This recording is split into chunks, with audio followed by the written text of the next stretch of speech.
श्री कृष्णा श्री कृष्णा श्री कृष्णा श्री गुरुर्ब्रह्मा गुरुर्विष्णु गुरुर्देवो महेश्वरः गुरु साक्षात् परं ब्रह्म तस्मै श्री गुरवे नमः तस्मै श्री गुरवे नमः।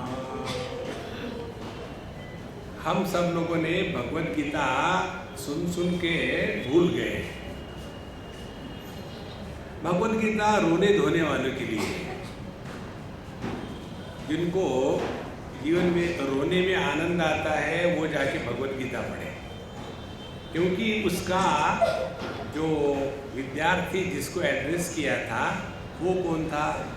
गांडीवं स्रंसते हस्तात् त्वक्चैव परिदह्यते न च शक्नोम्यवस्थातुं भ्रमतीव च मे मनः निमित्तानि च पश्यामि विपरीतानि केशव न च श्रेयोनुपश्यामि हत्वा स्वजनमाहवे। हे भगवान, बस मैं अब घबरा गया हूँ, मेरे मुंह सूख गया है और दिमाग घूम रहा है, अब मैं कुछ नहीं करता। ऐसे रोने वाले के लिए भगवत गीता है। हम पढ़ रहे इस समय अवधूत गीता। रोने वालों को इस अवधूत गीता का अध्ययन करने का अधिकार नहीं है। जिन्होंने रोना बंद कर दिया है उनको ये एड्रेस की गई। तो अभी कल से निश्चय कर लेना आप कौन सी कैटेगरी में हो। इस दुनिया में कंप्लेन कंप्लेन कंप्लेन करने की ऐसी आदत हो गई है कि कुछ कंप्लेन करने को नहीं मिला तो दुनिया बनाने वाले काहे को दुनिया बनाई, भगवान की कंप्लेन कर दी। देखो महाराज, इसीलिए अवधूत गीता एक भिन्न प्रकार का ग्रंथ है। और अभी हम लोग दत्त जयंती आ रही है ना, अवधूत चिंतन श्री गुरुदेव दत्त। भगवान दत्तात्रेय ना कभी रोए और ना कभी रोने का समर्थन किया है। जब कोई आदमी रोता है ना तो उसके साथ जुगलबंदी कभी मत करना। देखो, अन्यथा पूरा हमारा अध्यात्म कुछ ऐसा बन गया है कि हम भगवान के सामने जाकर के यो रोना शुरू कर देते हैं, कंप्लेन के ऊपर कंप्लेन। इसीलिए मैंने आपको बताया था पिछले बार कि अपने जितने भी भगवान लोग हैं ना, उनकी ये मुद्रा होती है। इस मुद्रा का अर्थ है बाएं हाथ वरद हस्त नहीं है, अब चुप भी करो कितना मांगोगे, ये इसका अर्थ है। और जो दाहिना हाथ है उसका अर्थ ये है यदि चुप नहीं करोगे तो एक लगाओगे, चुप बैठो, बहुत हो गया।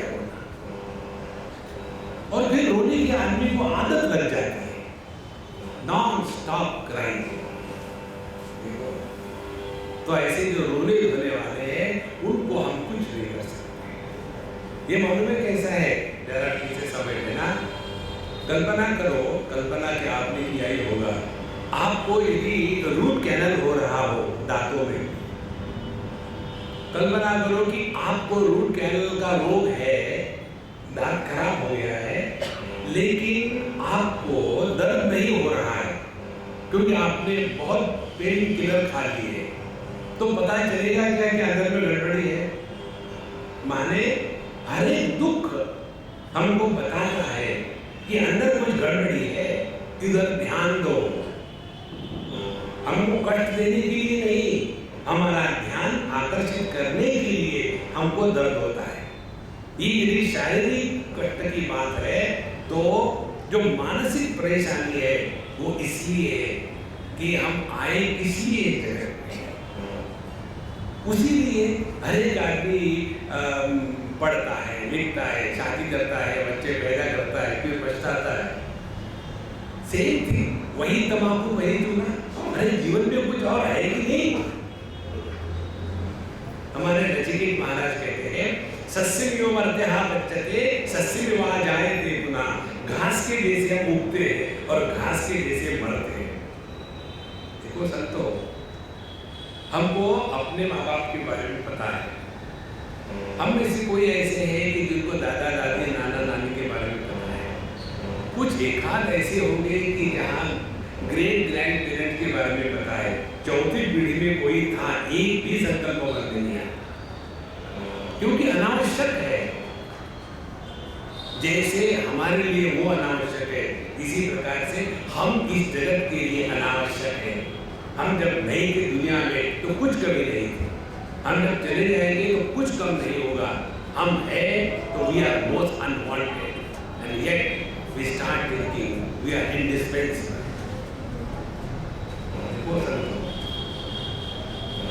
अपना जीवन भगवद गीता कहती है, उद्धरेत आत्मनात्मानं नात्मानं अवसादयेत् आत्मैव आत्मनो बन्धु आत्मैव रिपुरात्मनः।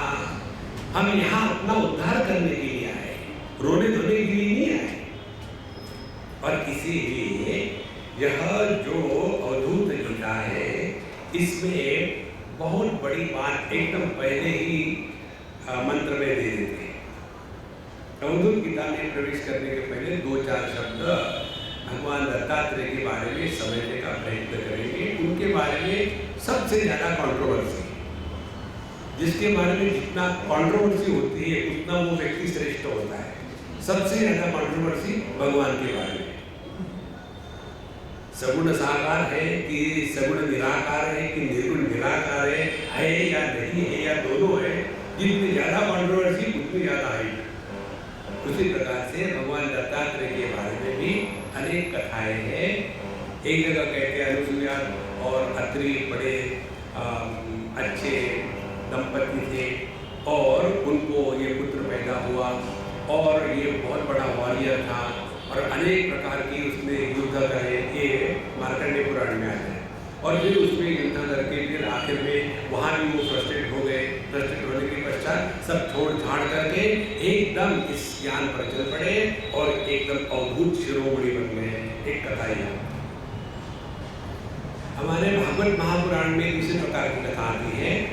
यदु राजा एक बार घूमने निकले और देखा गंगा जी के तट पर हिमालय के तलहटी में एक महात्मा मस्त एकदम लेटे हुए हैं। तो उन्होंने कहा कि हे महात्मा जी, आपके पास कुछ भी नहीं है, पत्नी नहीं, बच्चे नहीं, धन दौलत नहीं, राज्य नहीं और अनेक प्रकार की सामग्री नहीं, फिर भी आप कैसे खुश हो? तो उन्होंने कहा इसीलिए मैं खुश हूँ। हमारे खुशी का साधन हम बाहर ढूंढते हैं। जिन्होंने अंदर में ढूंढ लिया है उनको अंदर बाहर दोनों का है। इस प्रकार से अनेक कहानियां आती है। तो आप कहानियां पढ़ते हो। मुझे कहानियों में इंटरेस्ट नहीं, मुझे तत्व में इंटरेस्ट है। और ऐसे भगवान दत्तात्रेय जी ने इसमें बड़े सुंदर उपदेश दिए हैं। पहला भगवत की अवधूत गीता में 8 अध्याय है और इसमें जो पहला अध्याय है वही हम इस समय अध्ययन करेंगे। उसमें भी काफी 76 श्लोक है, समय लगेगा। अथ प्रथमोऽध्यायः, ये पहला जो श्लोक है ये बहुत सिंपल और स्ट्रेट है। ईश्वरानुग्रहादेव पुंसामद्वैत वासना महद्भय परित्राणात् विप्राणाम् उपजायते।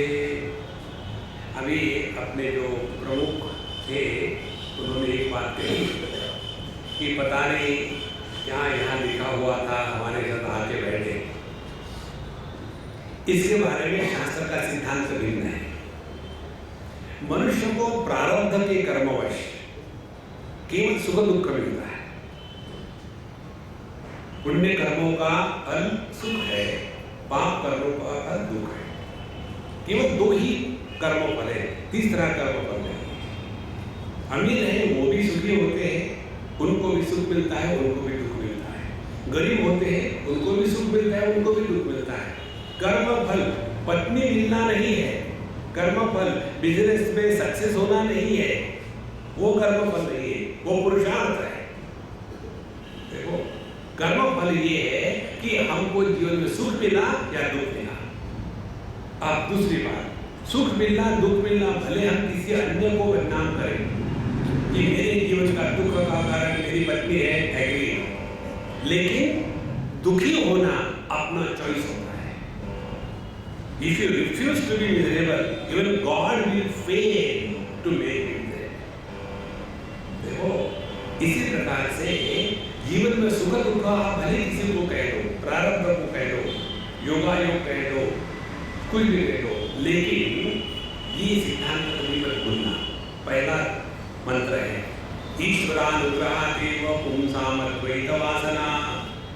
भगवान शंकराचार्य अपने मुंडकोपनिषद के भाष्य में एक जगह लिखते हैं शुद्ध अंतःकरण की बात।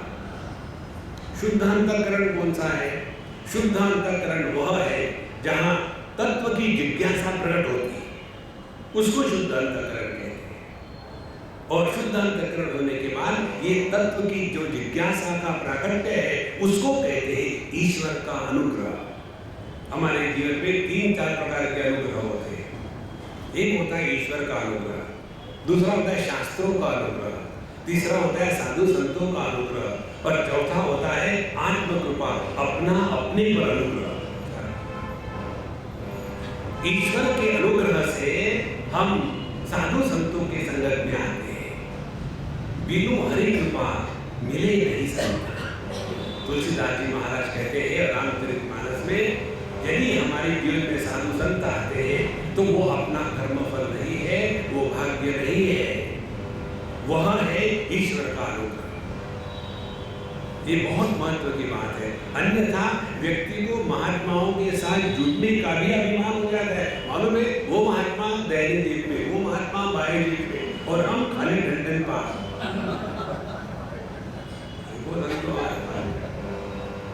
तो ईश्वर का जब अनुग्रह होता है तब हमारे जीवन में साधु संत आते हैं। दूसरी बात, साधु संत आने के बाद साधु संतों का अनुग्रह होता है।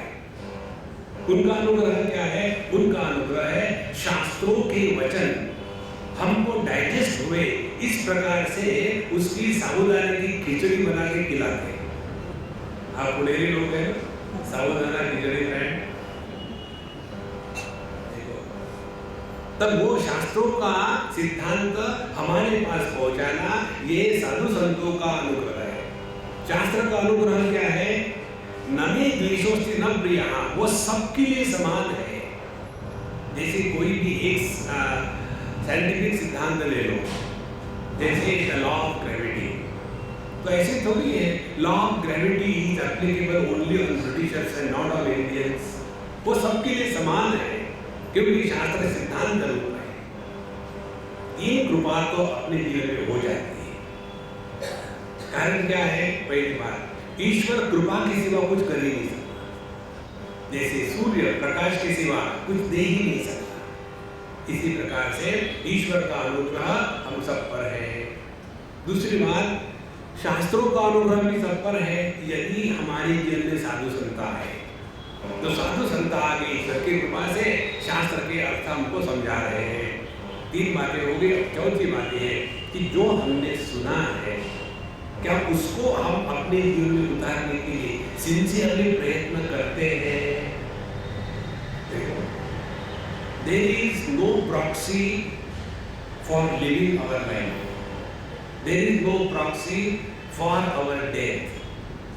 There is no proxy for our spiritual practice. हमारे लिए अन्य कोई नहीं जी सकता, हमारे लिए अन्य कोई मर नहीं सकता, हमारे लिए अन्य कोई साधना नहीं कर सकता। हमको अपनी साधना स्वयं करनी। लेकिन हम ये कल्पना करें, पंडित जी मेरे लिए महामृत्युंजय का जप कर देना, ठीक है, दक्षिणा आप लोग बड़े लालची होते हो, हमेशा दक्षिणा, ठीक है, ले लो 100 रुपया।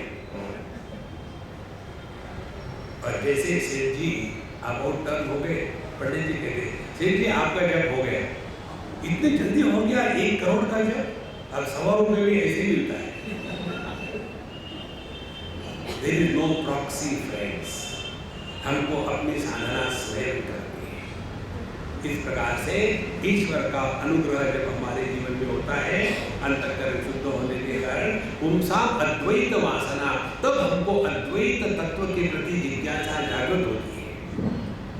हमारी आध्यात्मिक साधना और उपासना का स्वरूप यदि हमको देखना हो तो किस प्रकार का है। पिछली बार शायद हमने आपको बताया होगा, हम जाते भगवान के मंदिर में, वहाँ जाने के बाद भगवान कहते हैं हाँ जी आपके पास अनंत शक्ति है लेकिन एक भी इच्छा नहीं, आप तक आवश्यक आत्मा, हमारे पास अनंत इच्छा है लेकिन एक भी शक्ति नहीं, टोटली फ्यूज। तो भगवान ने तो मैं क्या करूँ, why not we have an MOU signed, memorandum of understanding, मेरी अनंत इच्छा है और आपकी अनंत शक्ति, दोनों का कंट्रीब्यूशन करेंगे और पार्टनरशिप बढ़िया हो जाएगी। ये हमारा योग, ये अध्यात्म नहीं है। संतो एक बात समझ लो, अध्यात्म का तात्पर्य यदि इच्छाओं को पूरा करना ये हमने समझा है, we are going the wrong way. हमको इच्छाओं से ऊपर उठना है, इच्छाएं कभी पूरी नहीं हो सकती। और हमारे लिए ये हो गया कि मेरी ये इच्छा है, एक किसी के घर गए थे मुंबई में, शायद वो नागपुर वाले एक दिन रहे, तो वहाँ गए और वहाँ जाने की पहचान उन्होंने कहा कि कई सालों से चल रहा था हमारे यहाँ, उनका नंबर लग गया, हम गए उनके, शाम का प्रवचन हो गया, पहुँचते 8:30-9 बज गए। जब वहाँ पहुँचे तो बहुत सारा सब करके रखा था, स्वामी जा रहे हैं और वहाँ वो पैर धोने के लिए, हमने कहा देखो मेरे पैर साफ है, धोने की जरूरत नहीं स्वामी जी, हमारे लड़की की इच्छा है, देखो इच्छा, हमारी लड़की की इच्छा है कि वो आपकी पाद पूजा करे। हमने कहा उसकी अगली इच्छा होगी मेरे साथ शादी करे तो मैं हाँ दूं। ध्यान से सुनना, इच्छाओं को पूरा करना ये अध्यात्म नहीं है। कठोपनिषद में स्पष्ट रहते हैं यदा सर्वे प्रमुच्यन्ते कामा यस्य हृदि श्रितः अथ मर्त्यः अमृतो भवति अत्र ब्रह्म समझते। मरने की बात स्वर्ग में जाने की बात नहीं है। वेदांत शास्त्र हमको मैं से मुक्त करता है, मैं को नहीं मुक्त करता। बाकी आप किसी भी मार्ग में चले जाइए, सब जगह में मैं को मुक्त करेंगे। योगा में चले जाइए, पहले मैं योगी था अब मैं भोगी हूँ, पहले मैं मांस खाता था अब मैं घास खाता हूँ, पहले मैं मदिरा पान करता था अभी मैं दूध पीता हूँ। क्या spirituality? It is not spirituality. We have to rise above all the desires. पर इसीलिए अद्वैत वासना का तात्पर्य है जब हमारे अंतःकरण में तत्व चिंतन जागृत हो जाता है, उस समय ध्यान से सुनना, मन में इच्छाएं क्यों प्रकट होती हैं? 3 कंडीशंस। एक, हमने अपने आप को अपूर्ण समझ लिया है, अन्यथा जवान लड़का शादी क्यों करेगा? उसके दिमाग में ये वायरस एंटर कर लेता है, what A life without a wife, because I will complete. फिर शादी करता है, शादी करने के बाद दूसरा थॉट आता है, what a wife because of what A life because of the wife.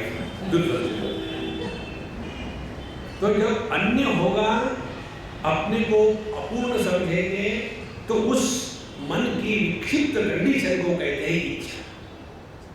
और यदि एकमात्र है तत्व, अपना स्वरूप जिसमें अन्य नहीं, जिसमें अपूर्णता नहीं, वहां इच्छा भी नहीं हो सकती। साधु संतों के हृदय में इच्छा न होने का कारण यही है, उनकी इस तत्व में निष्ठा है।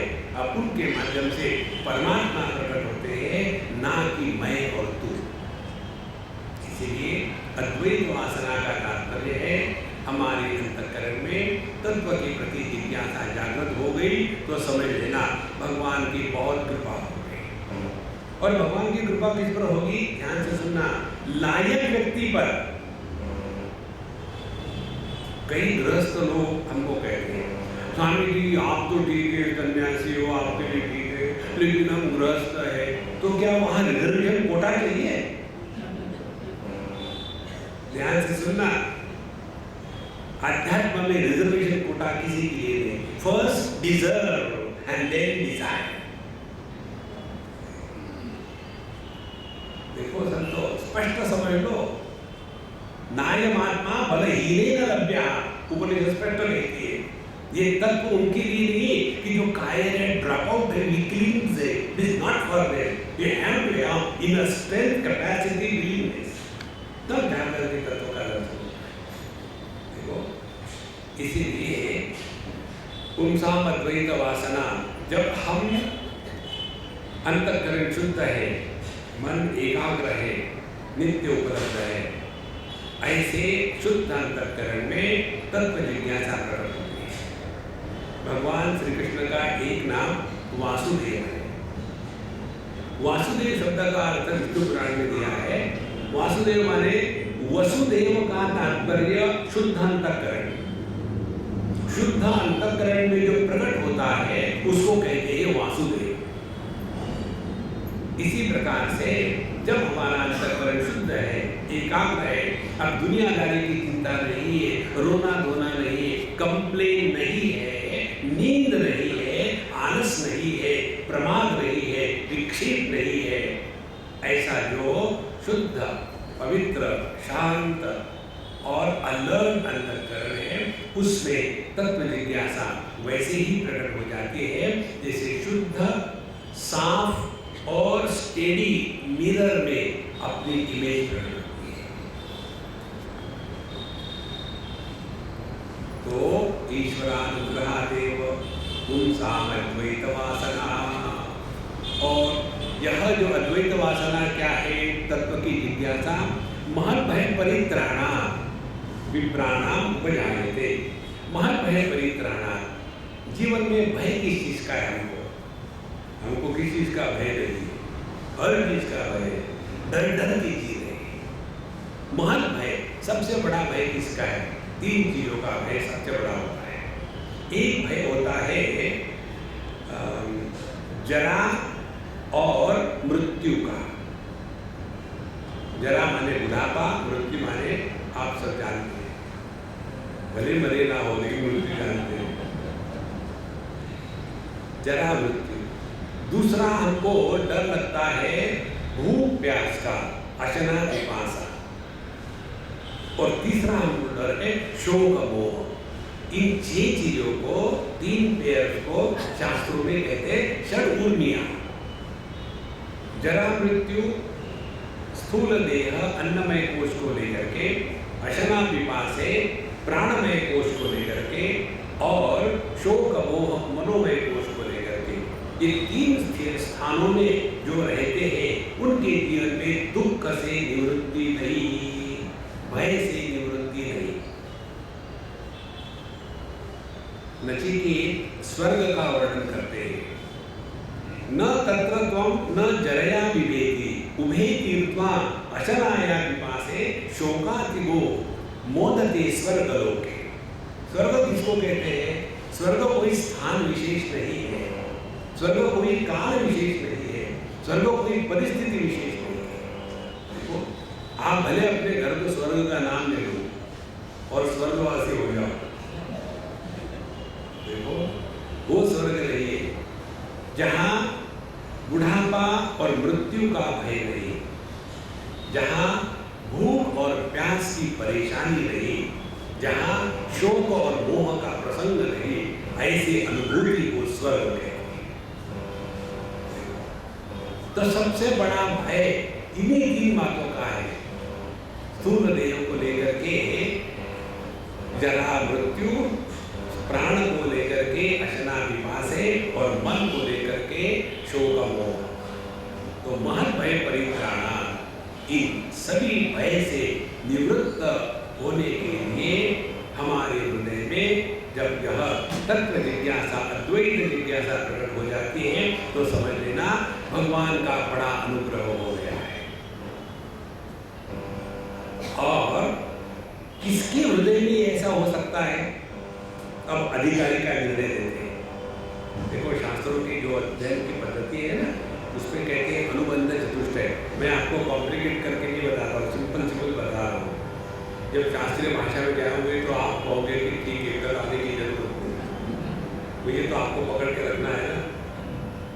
देखो, एक होता है अधिकारी निर्णय, दूसरा होता है विषय, तीसरा होता है प्रयोजन, और चौथा होता है हमारा इस विषय के साथ संबंध क्या है। तो अधिकारी कौन है? विप्राणाम उपजायते, विप्र कौन है? देखो, मनुस्मृति कहती है जन्मना जायते शूद्रः संस्कारात् द्विज उच्यते वेदाभ्यासी भवेत् विप्रः ब्रह्म जानाति ब्राह्मणः। जन्म से हम सभी के सभी शूद्र हैं। शूद्र की परिभाषा जो अपने राजनीतिज्ञों ने करके रखी है, शेड्यूल ट्राइब, वो उनकी परिभाषा है, वो शास्त्र सम्मत परिभाषा नहीं है। शूद्र का तात्पर्य है जो हर चीज को लेकर के रोता है, उसको शूद्र कहते हैं। देखो, बारिश आ गई, पता नहीं क्या करे, गर्मी हो गई, पता नहीं क्या करे, भीड़ बहुत है, पता नहीं क्या करे, बिजली चली, पता नहीं क्या करे। जो हर चीज को लेकर के रोता है वो शूद्र है। अब छोटा सा बालक देखो, भूख लग गई, शुरू, मच्छर ने काटा, शुरू, नींद आती, शुरू, एक ही उसको ट्यून मालूम है, हर चीज के लिए रोना रोना रोना।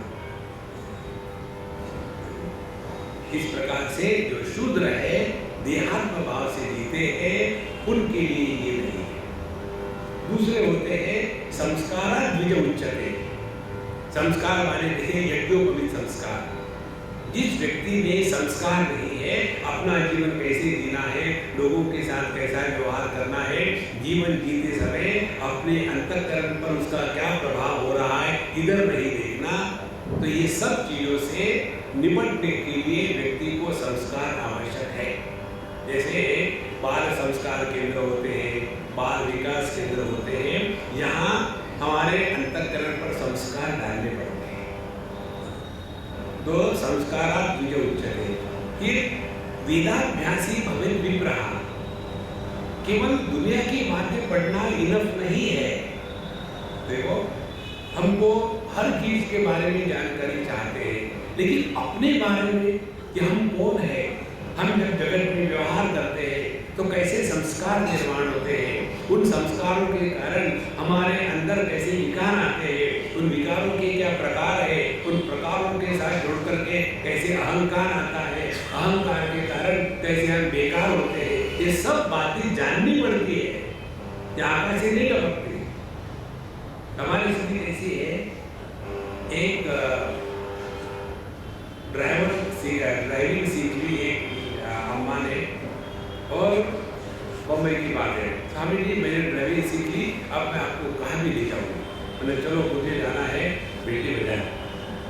हम निकले कहाँ से, सांता क्रूज से निकले, दादर में आए और उस पर गाड़ी पार्क कर दी। बोले अम्मा यहाँ नहीं, बेटी मेरा तो और आगे। बोले नहीं, यहाँ पार्किंग की अच्छा जगह मिली, अब तुम गाड़ी में पार्किंग करने के लिए ले जाते हो क्या? फिर यहाँ से वहाँ कैसे जाएंगे? बोले टैक्सी लेके जाएंगे। तो यदि हम ये सोचेंगे कि हमको बिना किसी प्रयत्न के मिलना चाहिए तो नहीं होगा, तो द्विज का तात्पर्य है हमको शास्त्रों का अध्ययन करना है। केवल एक्सेलरेटर दबा करके गाड़ी को चलाना उतना ही नहीं होता, उसके बॉनेट के अंदर में क्या है ये भी जानना पड़ता है। केवल जी रहे हैं बाहर, लेकिन अंदर क्या तूफान हो रहा है, इधर कभी हमने ध्यान दिया? हम आप सबको प्रश्न पूछते हैं, उसका उत्तर अपने आप को मन में लेकर रखना, क्योंकि सबका उत्तर एक ही होगा। प्रश्न ये है, आज तक हमने चाहे कर्म किया हो, चाहे भक्ति की हो, चाहे योगा किया हो, ट्विस्टिंग द बॉडी, चाहे ज्ञान किया हो, इधर कभी ध्यान दिया है क्या कि हमने अपने अंतःकरण को शुद्ध पवित्र करने के लिए कौन सी साधना करी, इस लक्ष्य को रख करके? कभी भगवान के सामने मांगा है कि हे भगवान, मेरा अंतःकरण ऐसा शुद्ध पवित्र कर दो कि उसमें आप स्वयं अवतरित हो? कभी ये मन में आता ही नहीं। देखो, इसीलिए विप्राणाम, जिन्होंने शास्त्रों का अध्ययन किया है और दुनिया में अच्छी तरह से जिए हैं, अब दोनों का मूल्यांकन हो रहा है, तुलना हो रही है और फिर समझ में आता है कि इस दुनिया में हमने आज तक किया क्या है? केवल इच्छाओं को पूरा करना, इसके सिवा कुछ नहीं किया है। बालस्तावत् क्रीडासक्तः, तरुणस्तावत् तरुणी रक्तः, वृद्धस्तावत् चिन्तासक्तः, परमे ब्रह्मणि कोऽपि न रक्तः। हमको यदि अपनी जीवनी लिखनी हो एक लाइन में तो यही लिखेंगे, आज तक हमने इच्छाओं को पूरा करने का प्रयत्न किया है, लेकिन फिर भी इच्छाओं की लाइन खत्म नहीं। ये होना चाहिए, ऐसे होना चाहिए, नो एंड टू दैट। एतद् बुद्ध्वा बुद्धिमान स्यात् कृतकृत्यश्च भारत। 15वें अध्याय में भगवान कहते हैं, जीवन में कृतकृत्यता का अनुभव आया कि नहीं, यहाँ ध्यान देना है। कितनी इच्छाएं पूरी करिए, इधर नहीं ध्यान देना। तो विप्राणाम उपजायते, जिन्होंने जीवन जी लिया है, सब कुछ है, लेकिन अभी अंदर झांक के देखा अभी भी वहां वैक्यूम पड़ा हुआ है। किसी भी चीज की कमी का अनुभव यदि अपने हृदय में आ रहा है, हमने आज तक आध्यात्मिक जीवन जिया, ये अपने आप को सबसे बड़ा धोखा दिया। देखो महाराज, मनुष्य सबसे ज्यादा धोखा स्वयं को देता है, अन्य को नहीं देता। इसलिए एतद् बुद्ध्वा बुद्धिमान स्यात् कृतकृत्यश्च भारत, जीवन में कृतकृत्यता का अनुभव आया कि नहीं, किसी भी चीज की कमी यदि महसूस हुई तो अभी हम दुनिया में भटक गए। एक बार हम बद्रीनाथ गए थे, वहां भीड़ भाड़ तो रहती है। किसी बाबा जी ने एक कुछ सत्संग किया था, हमको भी बुलाया था। तो मंडली बाबा जी की बैठी, जैसे आप बैठे, पब्लिक बैठी। एक ने शुरू कर दिया गुजराती में बोलना, 5-5, 10-10 मिनट बोलना है। फिर दूसरे ने बोला हिंदी में, तीसरे ने बोला मराठी में, चौथे ने बोला तेलुगु में, पांचवें बोला मलयालम में। तो वहाँ हमारा नंबर आया, हमको कहते बाबा जी आप अंग्रेजी बोलो, क्योंकि सभी भाषा में हो गए, अंग्रेजी आप जानते, आप अंग्रेजी बोलो। हमने अंग्रेजी ठोक दी। फिर नमस्कार चमत्कार जब जाने लग गए, हमको कहते आप मत जाना, आप बैठो। तो हम नीचे बैठ गए। बोले नहीं आप ऊपर आके बैठो, ऊपर आके बैठे।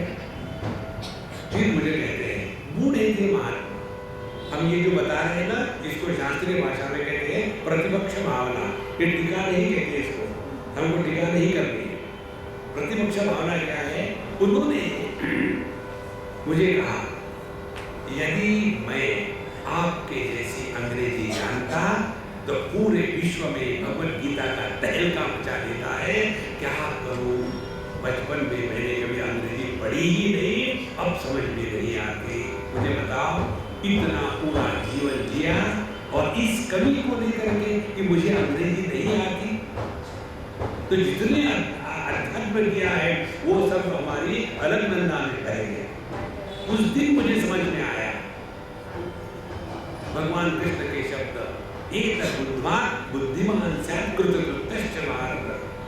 There are no loose ends left in life. Life is totally fulfilled. ऐसे व्यक्ति के हृदय में तत्व की जिज्ञासा करें। देखो, इसलिए ईश्वरानुग्रहादेव पुंसाम अद्वैत वासना महद्भय परित्राणात् विप्राणात् उपजायते। ये बताने के बाद अब डायरेक्टली छक्के मारना शुरू होना है।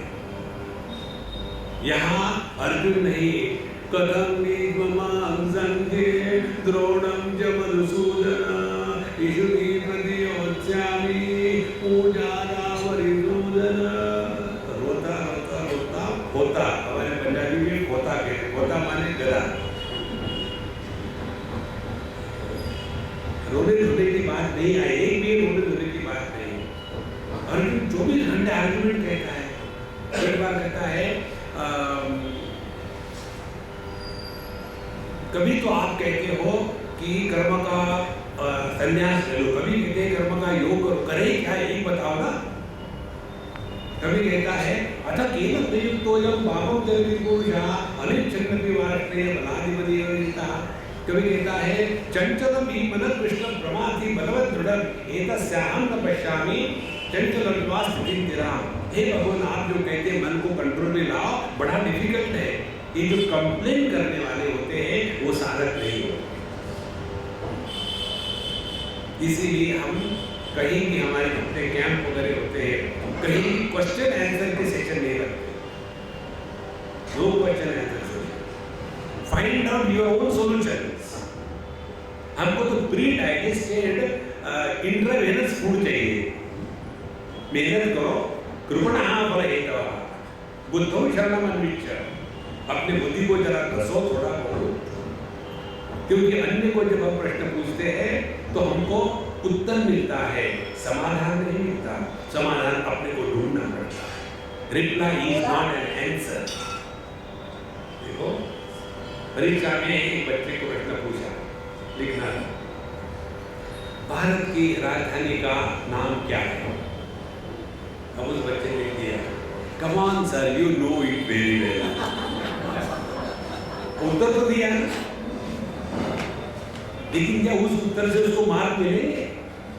इसीलिए परीक्षा में जो बुक्स होते हैं उसको आंसर बुक कहते हैं, उत्तर पत्रिका। It is not A reply book.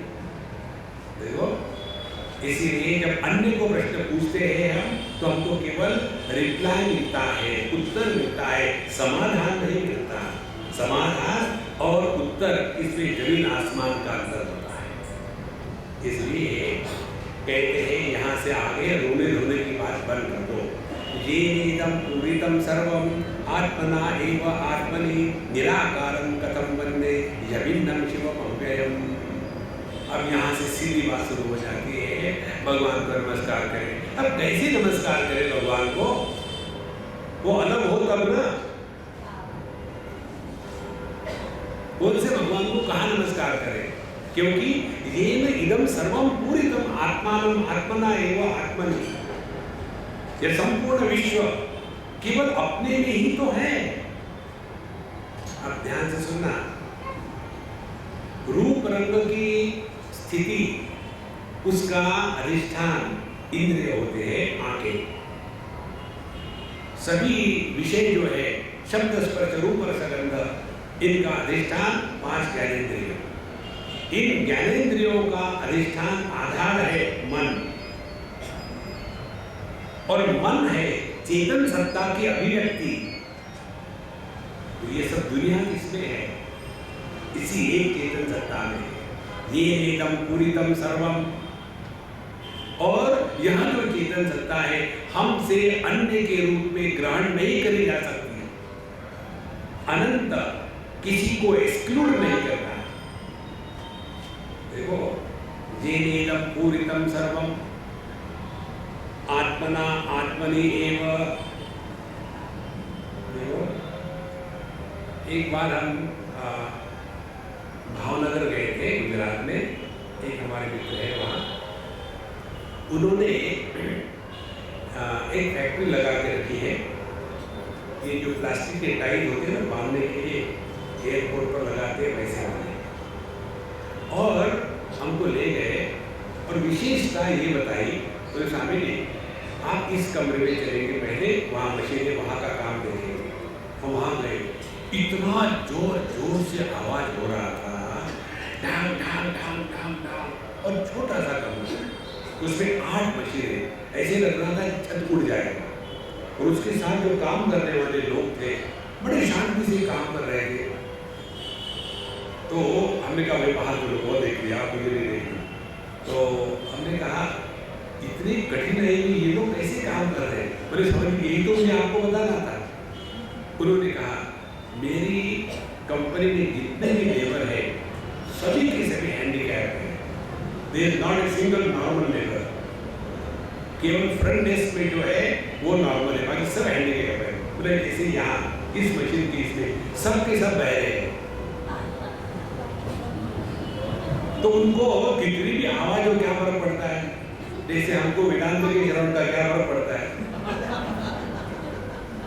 कितने महात्मा आके चले गए, कोई फर्क पड़ा? तो जैसे वो उन शब्दों के लिए बहरे थे, उसी प्रकार से हम तत्व के चिंतन के लिए बहरे हो चुके हैं। नारायण। देखो, दुनिया का अस्तित्व इंद्रियों पर है, इंद्रियों का अस्तित्व मन पर है, और मन चेतन सत्ता की अभिव्यक्ति है। ये सारी दुनिया है कहाँ? सब दुनिया अपने में ही है। देखो, जहां ये ज्ञान हो जाएगा, दो बातें होगी। एक, किसी को कर्स नहीं करेंगे, शाप नहीं देंगे। दूसरी, किसी को आशीर्वाद नहीं देंगे। अदरवाइज क्या थोड़ा कुछ हो गया, गुस्सा आ गया, शाप दे दिया। ये जो मोबाइल शॉपिंग सेंटर होते हैं ना, उसका अध्यात्म से कोई मतलब नहीं। देखो, यदि हमारी जीवा हमारी ही दांतों से कट जाए तो क्या जीवा दांतों को शाप देगी? शाप को ले जाएगी डेंटिस्ट के पास दिखाएंगे, कोई शाप नहीं। उसी प्रकार से वही जीवा दांतों के बीच में खोद खोद के निकालती है, तब दांत कहते हैं क्या? Thank you darling, you are always helpful. क्योंकि वहां दो है, लेकिन द्वैत की दुर्गंध नहीं। देखो सर, तो इसलिए कहते हैं कि येनेदं पूरितं सर्वं आत्मना एव आत्मने निराकारं कथं वन्दे। और यहाँ तक तो कैसा निराकार है, ध्यान से सुनना।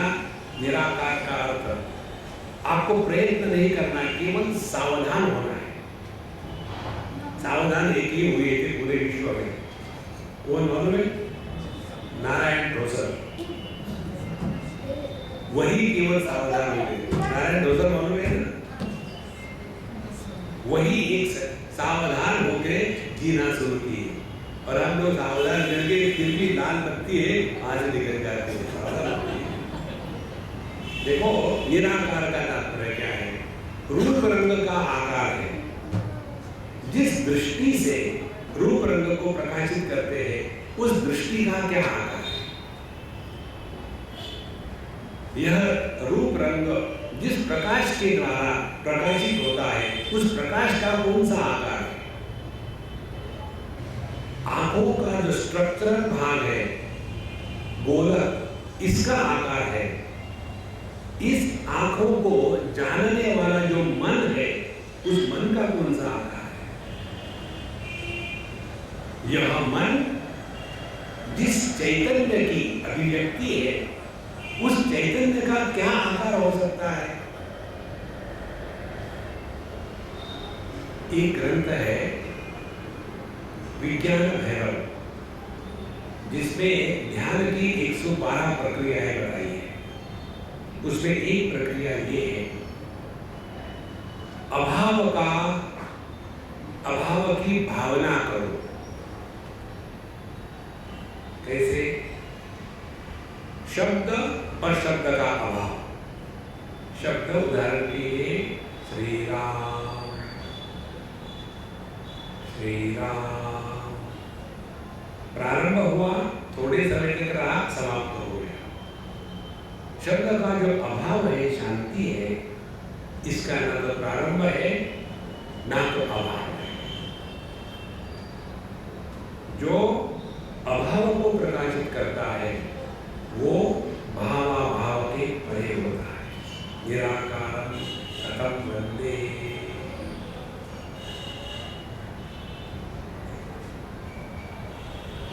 क्योंकि यहाँ मैं वंदन करने वाला और परमात्मा जिसको वंदन किया वो अलग थोड़ी है। ये समस्या मालूम है कैसी है? पूर्व दिशा ने सोचा मैं आकाश को नमस्कार करूंगी, पश्चिम दिशा ने सोचा मैं आकाश को नमस्कार करूंगी। तो क्या पूर्व पश्चिम उत्तर दक्षिण इत्यादि दिशाएं आकाश को नमस्कार उससे अलग होकर कर सकती है? तो करना क्या है? दिशाओं को केवल अपनी जो, ध्यान से सुनना, अपनी जो विशेषता है उस विशेषता का त्याग कर देना है। और हमारी विशेषता क्या है?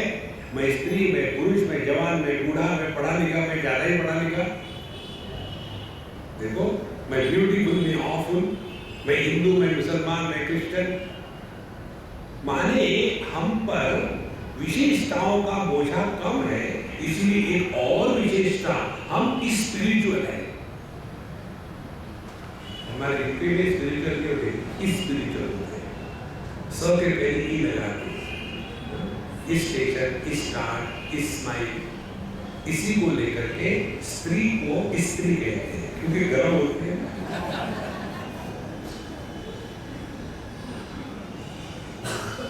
इसीलिए निराकारं कथं वन्दे, जब अन्य की कल्पना का तिरस्कार हो गया, यही असली वंदन है। संत ज्ञानेश्वर महाराज कहते हैं, नमस्कार किसको कहते हैं? जैसे एक लहर ने सोचा मैं समुद्र को नमस्कार करूं, और नमस्कार करने गई और गायब हो गई।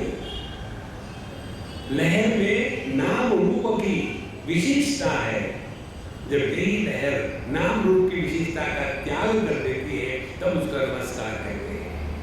तो नमः का अर्थ, वंदन का अर्थ है नमन। जहां मन नहीं रहता उसको नमस्कार कहते हैं। तो निराकारं कथं वन्दे ही अभिन्नं शिवमव्ययम्, यह जो अव्यय शिव तत्व है, परमात्मा है, ये हमसे अलग थोड़ी है, इसको कौन नमस्कार करेगा? भूत पंचभूतात्मकं विश्वं मरीचि जलसन्निभं कस्याप्यहो नमस्कुर्याम् एकोऽहं निरञ्जनः। आगे कहते हैं, तो ये दुनिया की क्या स्थिति है? दुनिया को लेकर के क्या कहे? तो कहते हैं पंचभूतात्मकं विश्वं मरीचि जलसन्निभं। अब ये दूसरा सिद्धांत ठीक से समझ लेना। जब कहते हैं ब्रह्म सत्यम जगत मिथ्या, और मिथ्या माने जैसे मिराज वाटर मृग जल होता है, उसको कहते हैं मरीचि जल। अब ध्यान से सुनना, मिथ्या शब्द का अर्थ पहले समझ ले, फिर इसका विश्लेषण करेंगे। किसी वस्तु का अनुभव होना माने वो वस्तु है, ये कोई आवश्यक नहीं है। जैसे सूर्योदय होता है, हर एक को अनुभव होता है, सूर्यास्त होता है, उसका भी अनुभव होता है, लेकिन क्या कभी सूर्य का उदयास्त हुआ है? असल में क्या हुआ है कि पृथ्वी की जो गति है वो सूर्य पर अध्यारोपित करी गई है, इसीलिए जिसका उदय अस्त नहीं होता फिर भी वैसा दिखता है, तो जो दिखते हुए भी नहीं होता उसको कहते हैं मिथ्या प्रत्यय। पहली परिभाषा। दूसरी परिभाषा मिथ्या की, जिस अनुभूति में परिस्थिति विशेष की आवश्यकता होती है, उस अनुभूति को मिथ्या कहते हैं। जैसे मृगजल, मृग तृष्णा, मिराज वाटर्स। कोई ऐसा कहे कि मैं शाम के समय आ रहा था, अंधकार हो रहा था, लेकिन बीच में मैंने इतना सारा मिराज वाटर्स देखा, तो कोई उस पर विश्वास करेगा? मिराज वाटर, मृगजल एक विशेष समय में, एक विशेष परिस्थिति में ही प्रकट होता है। इसी प्रकार से और आगे जाओ, ये विचार वर्णन के कार्यक्रम में आता है। रूप रंग की सिद्धि किसके द्वारा होती है? आंखों के द्वारा। एक मिनिस्टर थे, आंखें खराब हो गई और इसीलिए डॉक्टर के पास गए। डॉक्टर ने कहा ये साफ बैठिए। हाँ, एक दिखाया अल्फाबेट, हाँ आप पढ़ सकते हैं? बोले नहीं। ये बढ़ा दिया। आप पढ़ सकते हैं? बोले नहीं। फिर और बढ़ा दिया। आप पढ़ सकते हैं? नहीं। फिर एक फूल का बनाया। आप पढ़ सकते हैं? बोले नहीं। बोले कैसे हो सकता है? बोले मुझे अंग्रेजी नहीं आती। आपने यहाँ की एजुकेशन मिनिस्टर पढ़ना, पढ़े लिखे होना जरूरी थोड़ी है।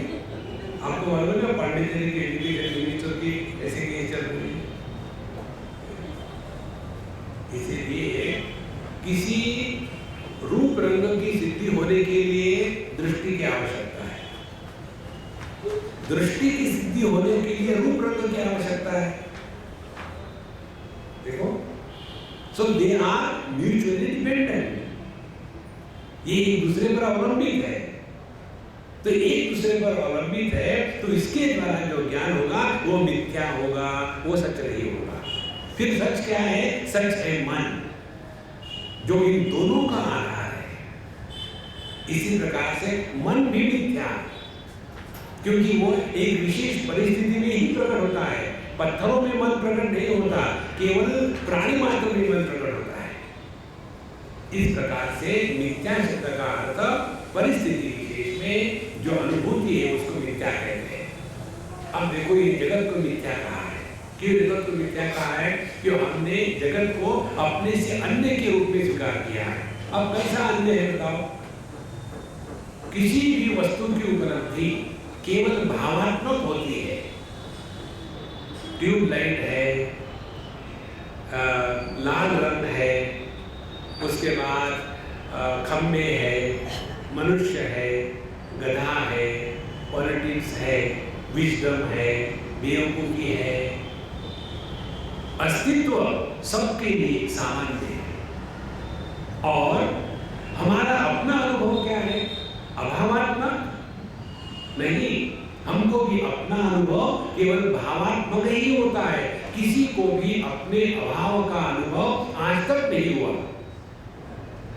माने हम अस्तित्व स्वरूप, दुनिया अस्तित्व स्वरूप, तो ये अलग कैसे हो गए? तो यह जो भ्रांति है अन्य की, इस अन्य की भ्रांति को कहा है मृगजल या इल्यूजन। और इसका कारण हम केवल मन में रहकर ही जी रहे हैं, मन के परे नहीं है। इसलिए कहते हैं भूतपंचात्मकं विश्वं मरीचि जलसन्निभं कस्याप्य हो नमस्कुर्याम। तो यह जो मृगजल के जैसा जगत है उसको मैं कैसे नमस्कार करूं? किसी ने कभी उस मृगजल को लेकर के प्यास बुझाई है क्या? असंभव है।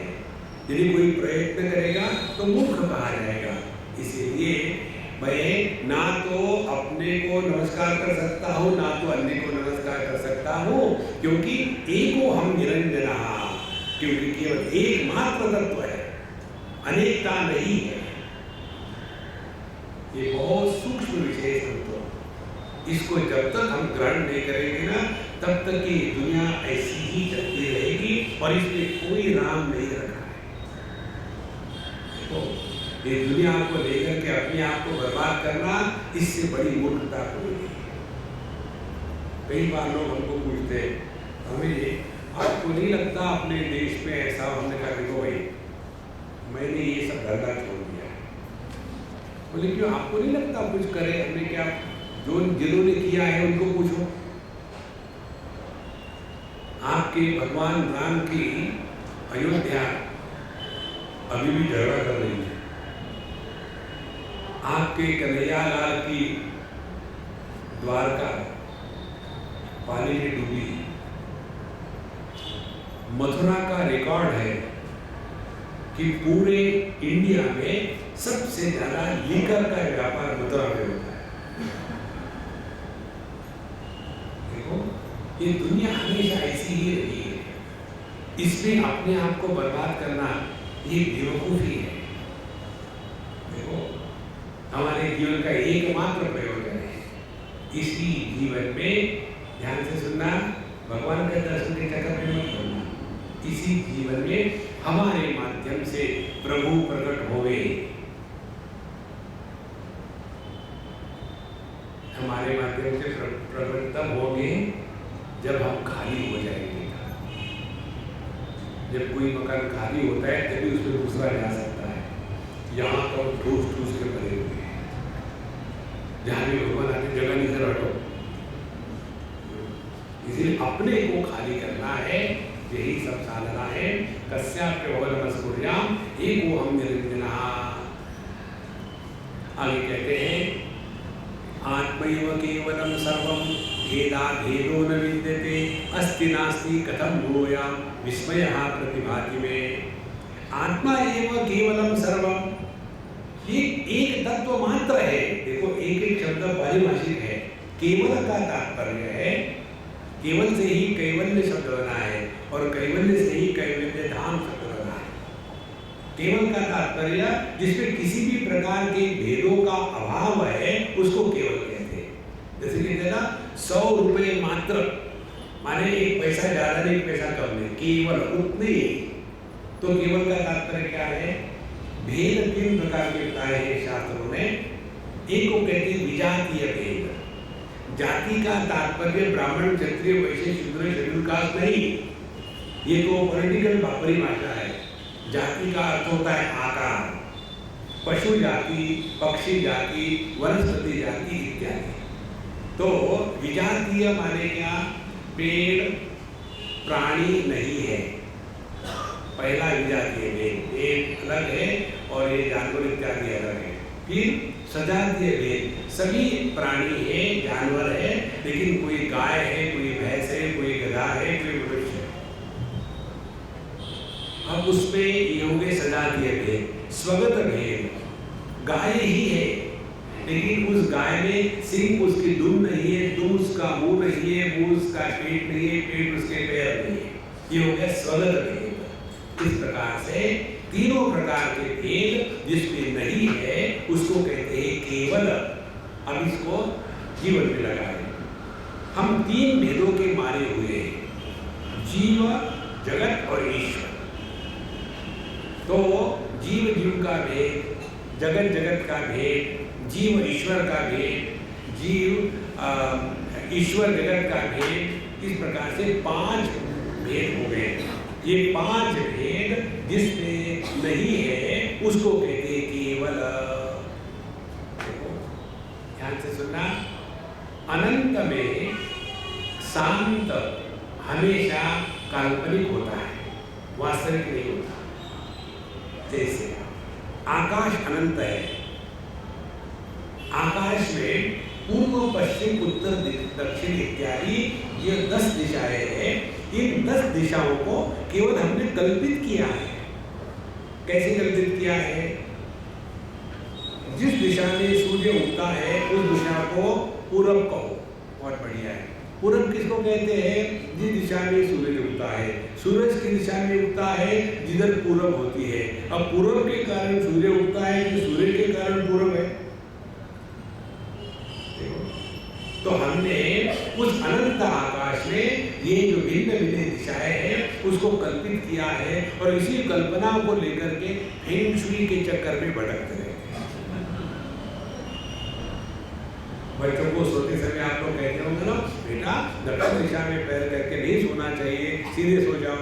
सो गए और रात भर में बच्चा जो है घड़ी की सुई के दिशा पैर घुमाता है। उस समय किस दिशा में गए पैर महाराज?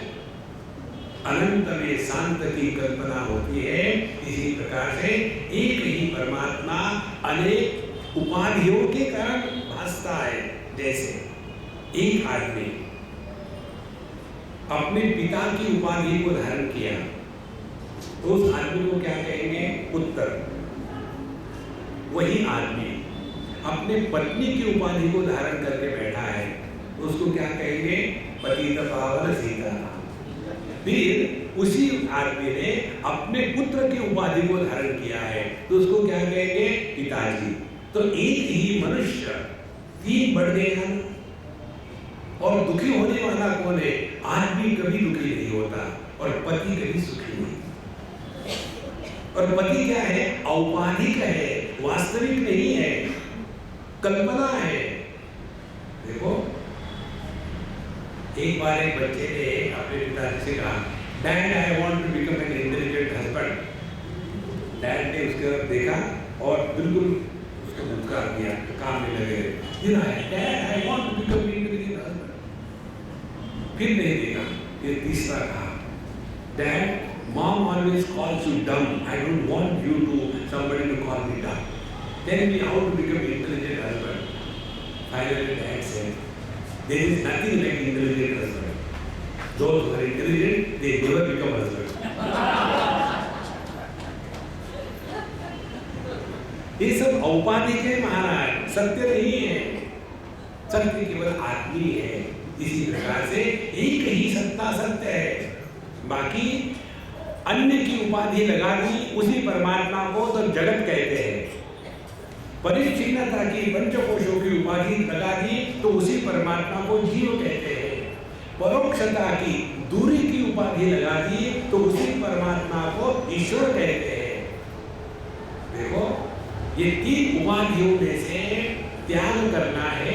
जगत की उपाधि का त्याग करना माने नाम रूप के ऊपर उठना। पंचकोशों की उपाधि का त्याग करना माने देहात्म भाव और जीवात्म भाव, इससे मुक्त होना। अपने आप ईश्वर की उपाधि गायब हो जाएगी और हम एक तत्व में निष्ठावान हो जाएंगे। ये है महाराज अवधूत आनंद। यहाँ रोना धोना नहीं है। हे भगवान, नहीं प्रपश्यामि ममोपलब्ध्यान चक्षुषोषण इंद्रियाणाम। रोना धोना नहीं है, बिल्कुल बंद कर दो। वेदांत सार सर्वस्वम ज्ञानम विज्ञानमेव च अहम आत्मा निराकारः सर्वव्यापी स्वभावतः। और वेदांत ज्ञान का जो अंतिम सिद्धांत है, क्या है? वेदांत सार ज्ञानम विज्ञानमेव च। पहले ज्ञान प्राप्त करो और ज्ञान प्राप्त होने के बाद उसका अनुभव करो। ध्यान से सुनना, 2 बातें हैं। एक, हमको बेसिक नॉलेज कंप्लीट चाहिए, पूरा चाहिए। जीव क्या है, जगत क्या है, ईश्वर क्या है, पंचकोश क्या है, कर्म क्या है, पाप क्या है, पुण्य क्या है, सब कुछ चाहिए। ये ज्ञान हो गया। उसके पश्चात उस ज्ञान को अपने जीवन में उतारना माने उस ज्ञान का अनुभव करना। Unless the knowledge is converted into experience, it is only burden of erudition and scholarship. जब तक कि ज्ञान अनुभूति में नहीं उतरता, तब तक कि केवल पांडित्य का ही प्रचार होता है। इसीलिए क्या है ज्ञान? कहते अहम आत्मा। पहली बात, आत्मा अहम, मैं आत्मा हूं, पहला सिद्धांत। अब सवाल ये है, मैं माने कौन? मैं माने पति पत्नी, भाई बहन, माँ, सास बहू। हम अंदर में एक थोड़ी है, पोल्ट्री फार्म है अंदर में। आप लोग, कई लोग ये मौन करते होंगे, यहाँ बोर्ड लगा देते हैं, मौन इन प्रोग्रेस, और हाथ में कागज पेंसिल लेके बैठेंगे। कोई मिलने को आया, 1 कप चाय ले आया। माने जो युवा है वो कैजुअली पर चली गई है, इसलिए हाथ पर एडिशनल काम आ गया। तुम कर रहे हाथ पर, क्योंकि युवा भी कर्मेंद्रिय है और हाथ भी कर्मेंद्रिय है। फिर वो चाय लेके आया, चूस लिया, चीनी तो डाली नहीं। क्या हो रहा है? मौन हो रहा है। ये मौन के कार्टून है, मौन नहीं है ये। भगवत गीता का आधार है मौन। यह मानसिक तपस्या है। देखो, मन प्रसाद सौम्यत्वम मौनम आत्मविनिग्रह। आपको मौन करना है ना, तो आप दुनिया से बोलो, अपने आप से बोलना बंद करो। ट्राई। इससे बढ़कर के कोई अद्वितीय आनंद नहीं है। हम लोग सबसे ज्यादा अपने आप से बोलते हैं, और जब हम सबसे ज्यादा अपने आप से बोलते हैं, दूसरा व्यक्ति नहीं सुनता, तो हम अपने आप को सेंटिमेंटल कहते हैं। और जब हम अपने आप से बोलते हैं और अन्य भी सुनता है, तब उसको मेंटल कहते हैं। Centimetre metre, sentimental mental. अपने आप से बोलना होगा। देखो, तो अहम आत्मा, मैं, यही आत्मा है। अब जिस शब्द का हमको अर्थ मालूम नहीं होता, उसको कोलाहल कहते हैं। Word without meaning is noise. देखो, you have heard something.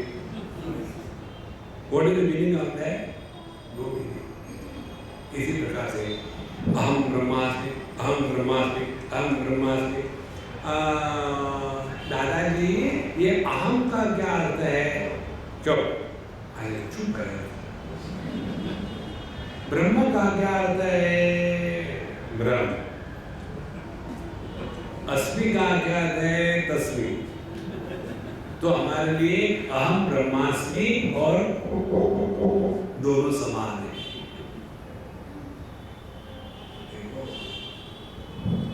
शब्द का अर्थ जब तक कि हृदय में प्रकट नहीं होगा ना, तब तक अनुभव नहीं आता।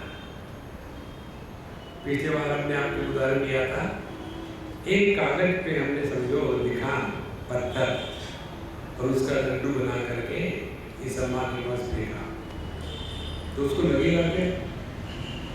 तो कुछ है ही।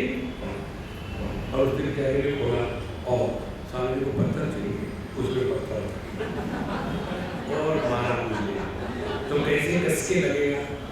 क्योंकि पहले शब्द के साथ अर्थ नहीं था, बाद में शब्द के साथ अर्थ जुड़ गया तो एकदम प्रभाव परिणाम दिखता है। इसी प्रकार से अहम ब्रह्मास्मि प्रवचन देते समय ब्रह्म, बाद में ब्रह्म।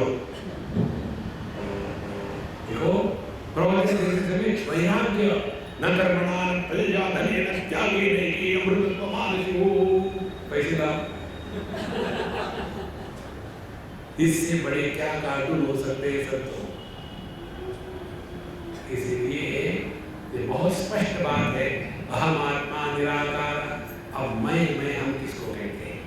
तो कहते हैं हाँ, अहम आत्मा निराकार। यदि हमने अपने को देह माना है तो हम आकारवान हो गए। तो हमने अपने को देह माना तो पुरुष हो गए, स्त्री हो गए, जवान हो गए, बूढ़े हो गए, ब्यूटीफुल हो गए, ऑफुल हो गए, कुछ तो कुछ बनेंगे। फिर देह बनने के बाद रिश्ते नाते शुरू हो जाएंगे, माता पिता बंधु सखा मित्र और पुत्र, एक नहीं दो नहीं हजार हो जाएंगे। अब इनमें से मैं हूँ। देखो अहम आत्मा निराकार। अहम शब्द का तात्पर्य है अमाने नहीं, जैसे शोक अशोक।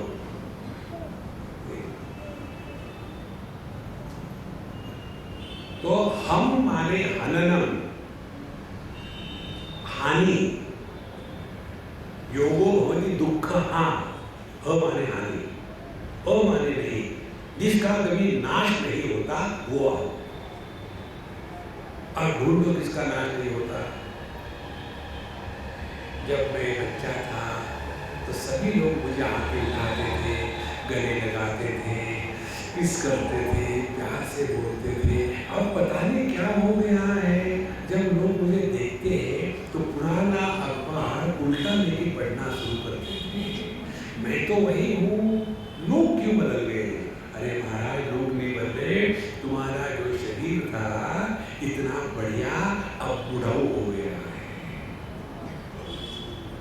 शरीर देहिनोस्मिन् यथा देहे कौमारम शरीरम,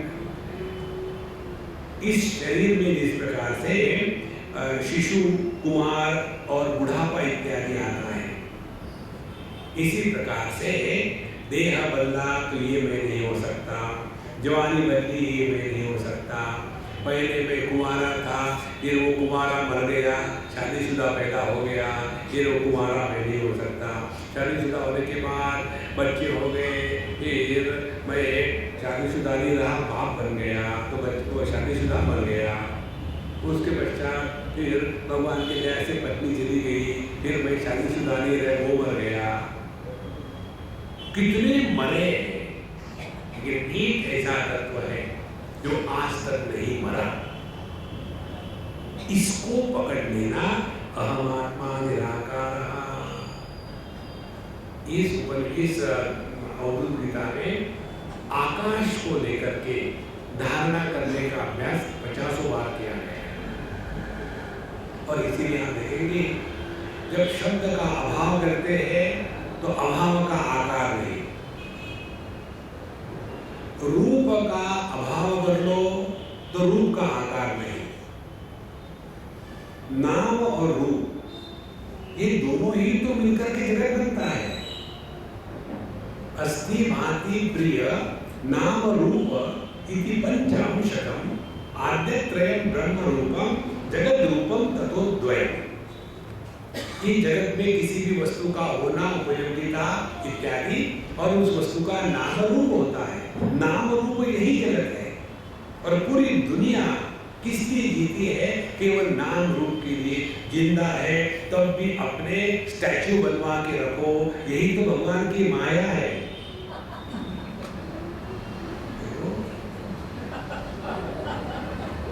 अब जिनके ट्यूबलाइट लग गए, जिनकी फ्यूज है उनकी फ्यूज है। जिंदा जी अपने स्टैचू बना के रखना, मैंने ये रूप के प्रति मैंने अपने को रूप मान के रखा है, या तो फिर नाम चारों तरफ लगाना चाहिए, मेरा नाम अमर हो, इसीलिए मैंने इस शमशान घाट का पत्थर लगाने के लिए 100 रुपये दिए, उस पत्थर पर मेरा नाम खोदना चाहिए। ना तो पत्थर को मालूम है, ना जो मर रहा उसको मालूम है। देखो, नाम रूप से ऊपर उठना यही आध्यात्मिक साधना है। देखो महाराज, आपने देखा होगा जहां 2 नदियों का संगम होता है ना, उसको प्रयाग कहते हैं। प्रयाग माने पवित्र स्थान। अब इसका कभी आपने चिंतन किया है? रुद्रप्रयाग में चले जाओ, वहां 2 नदियों का मिलन होता है। एक है अलकनंदा, दूसरी है मंदाकिनी। अलकनंदा धीरे गंभीर एकदम क्रिस्टल क्लियर पानी, और ये मंदाकिनी, और अलकनंदा जो है कॉफी की जैसा पानी, दौड़ती भागती एकदम हड़बड़ करा के आती है। जैसे अपने पूना में ये जो लेडीज लोग स्कूटर चलाते हैं, वैसे ही अलकनंदा है। और जो टैक्सी चलाने वाले हैं वैसी मंदाकिनी। टैक्सी चलाने कोई फर्क नहीं होता। हाँ, दोनों आने के बाद वहां से केवल अलकनंदा बचती है। मुझे एक ने पूछा था, ये इसको प्रयाग क्यों कहते हैं, तीर्थ स्थान क्यों मानते हैं? हमने कहा देखो, इसमें हुआ क्या समझो। अलकनंदा ने अपने नाम रूप को रखा, लेकिन मंदाकिनी ने अपना नाम और रूप त्याग दिया। जहां नाम रूप का त्याग होता है वो पवित्रता है। देवप्रयाग में चले जाओ, इधर से भागीरथी आती, इधर से अलकनंदा आती, दोनों ने अपना त्याग कर दिया नाम रूप। वहां से गंगा जी पैदा हुई। गंगा जी चली गई आगे, फिर प्रयाग में आकर के यमुना जी आई और सरस्वती जी आई। वहां दोनों ने त्याग कर दिया, इसीलिए त्रिवेणी संगम उससे भी ज्यादा पवित्र बना। और गंगा जी चली गई समुद्र में, वहां गंगा जी ने अपना त्याग कर दिया नाम रूप का, गंगा सागर हो गया। और इसीलिए सभी क्षेत्र बार बार गंगा सागर एक बार, माने जहां नाम रूप का त्याग होता है वह आध्यात्मिक साधना है। इसीलिए बाबा जी लोगों के नाम रूप बदलते हैं। हमको लोग प्रश्न पूछते, स्वामी जी आप दाढ़ी क्यों बढ़ाते हैं? हमने कहा आप दाढ़ी क्यों करते हैं? उसी कारण के लिए हम दाढ़ी बढ़ाते हैं। देखो बाबा जी होने के लिए थोड़ा अभिमान तो होना पड़ता है। देखो वो बाबा जी कहेगा आप लोग बढ़िया शूज पहनते हो, हम लकड़ी के शूज पहनते हैं, इसको भी लेके बैठना। स्वामी जी आप लकड़ी के शूज को क्यों पहनते हैं? क्योंकि कोई चुरा के नहीं ले जाता। और उतना ही नहीं देखेंगे उसके तरफ में तो 2 रुपए रख करके नमस्कार करके तुम्हारा पान बीड़ी का काम होगा। अपने नाम रूप का त्याग करके ऊपर उठना, यही अध्यात्म है महाराज। देखो आपने देखा होगा कई महात्मा का होता है, नाम लिखेंगे अपना सन्यासी का नाम, स्वामी गणपतानंद इत्यादि, और ब्रैकेट में लिखेंगे एक्स यमले।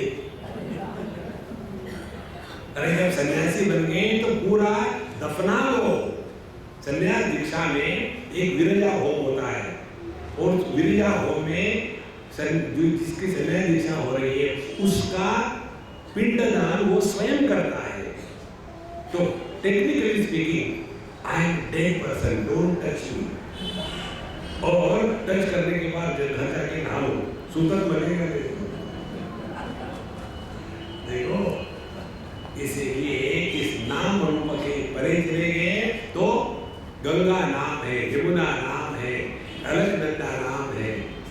पानी का ना तो नाम है ना रूप है, इसीलिए निराकार। निर माने पानी, अहमात्मा निराकार। पानी का जैसा कोई आकार नहीं। पानी की दृष्टि से ना तो समुद्र है, ना तो लहरें है, ना तो बादल है, ना तो आइसबर्ग है, ना तो कुछ भी है, केवल पानी मात्र है। अद्वैत की दृष्टि परमात्मा को दुनिया कैसी दिखती है ये है, बाकी सभी दृष्टियां हम परमात्मा को कैसे देखेंगे ये कल्पना है। देखो, हमने पानी को जाको कहा कि आप जब लहर में होते हैं तो बड़ा मजा आता है, समुद्र में बड़ा डर लगता है। तो पानी ने कहा, महात्मा जी ये समुद्र और लहरें क्या होता है, मुझे समझाओ तो सही। पानी कभी नहीं समझ सकता कि समुद्र किसको कहते हैं, और पानी कभी नहीं समझ सकता लहरें किसको कहते हैं। इसी प्रकार से हम कहते भगवान से कि सुख करता दुख करता, ये सुख करता क्या होता है, भगवान को कभी नहीं पता चलेगा। उनके दृष्टि से अनेकता है ही नहीं। इस स्थिति में रहना ये है हमारे भगवान दत्तात्रेय का आनंद। इसीलिए अहमात्मा निराकारः, बाकी सब आकार है, पति पत्नी भाई बहन सब आकार है। और सर्वव्यापी स्वभावतः जो निराकार है वही सर्वव्यापी है। मनुष्य ये शब्द है, इसका कोई आकार नहीं। यही मनुष्य पति भी बनता है, पुत्र भी बनता है, भाई भी बनता है, और ससुर भी बनता है, जवाई भी बनता है। ये सभी के सभी निराकार होने से ही संभव है। इसीलिए अहम आत्मा निराकार सर्वव्यापी, जैसे एक ही आदमी सभी उपाधियों के माध्यम से प्रकट होने में एक ही व्याप्त हो रहा है, इसी प्रकार से एक ही तत्व जो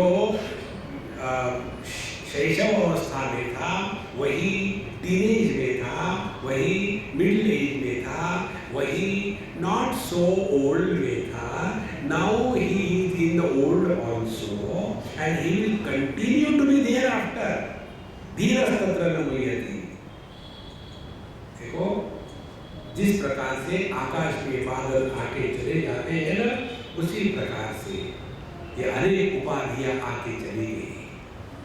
उपाधियों के कारण जो निर्माण होता है वो मिथ्या है। जैसे एक स्त्री ने, अंग्रेज ने अमेरिका में, इंग्लैंड में मुझे प्रश्न पूछा, स्वामी जी यदि आप मेरे जीवन में 25 साल पहले आते तो मैंने बोला मैं फिर भी तुमसे शादी नहीं करता। मुझे नहीं, वैसी बात नहीं। 25 साल पहले मेरे लाइफ में आते तो मैं 3 बार डाइवोर्स नहीं करता। अब मुझे पता चला मैंने काम गलतियां करी। हमने कहा तुम्हारे छोड़ो, मेरे प्रश्न का उत्तर दो। पहली बार तुमने शादी करी तो तुम बन गए W1 और तुम्हारा पति बन गया H1, W1 H1। दूसरी बार शादी करी तो W2 H2। तीसरी बार शादी करी W3 N3 H3। इस प्रकार से आपने n नंबर ऑफ टाइम्स शादी करी, तो W1 up to N and H1 up to N। ये जो W1, W2, W3 थी, are they one or separate? बताओ। ये पहली पत्नी, पहली बार जब पत्नी हुई थी, दूसरी बार पत्नी हुई थी, तीसरी बार पत्नी हुई थी, वो एक है कि अलग है? बताओ। एक है, अलग है, दोनों की गलत। ऐसे पत्नी नाम की कोई वस्तु थोड़ी है, एक कल्पना है। जब गहरी नींद में हम सोते हैं, उपनिषद कहती है तत्र माता अमाता भवति, तत्र पिता अपिता भवति। गहरी नींद में पिता पत्नी पुत्र कहाँ जाते हैं? ये केवल कल्पना है महाराज। इसीलिए पत्नी को लेकर के दुखी होना बंद कर दो और अवधूत गीता का आनंद लो।